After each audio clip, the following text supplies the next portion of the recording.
The tragedy of Africans worshipping the gods of their oppressors.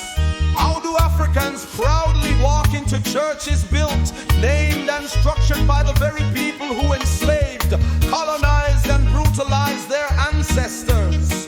Look around Africa's. What are the names of the churches in your communities? St. Peter, Catholic and Anglican Church. St. Paul, Catholic and Anglican Church. St. John, Catholic and Anglican Church. St. James, Catholic and Anglican Church. St. Joseph, Catholic and Anglican Church. St. Thomas, Catholic and Anglican Church. St. Mary, Catholic Church.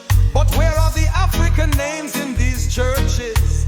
Where are the African saints and African spiritual leaders? The truth is simple.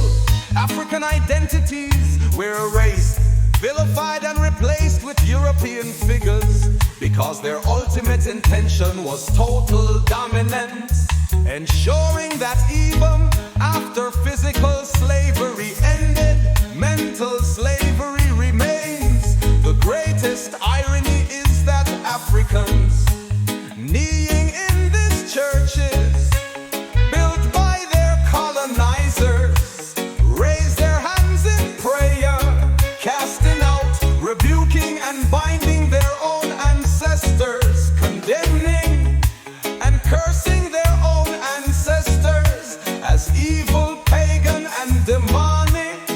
Yet in the same breath they revere the gods, saints and religious figures imposed on them by the very empires that enslaved their forefathers.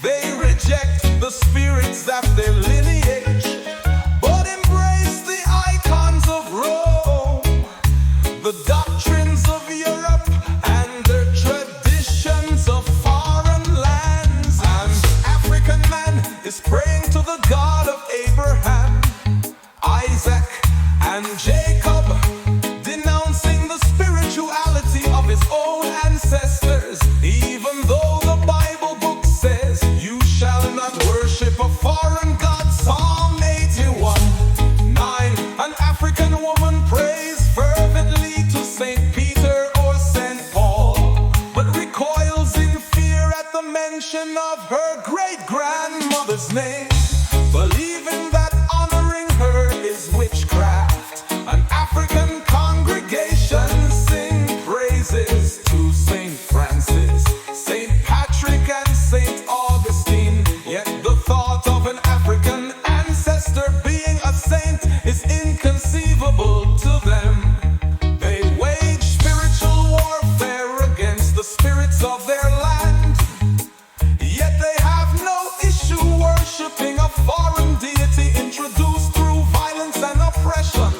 They bind and rebuke their own heritage, but see no contradiction in kneeling before European religious figures whose histories they do not even question. Every major Christian denomination in Africa is built on European names and European saints, yet Africans have convinced themselves that they are following the truth. A religion built to control, not liberate, the same nations that enslaved their forefathers.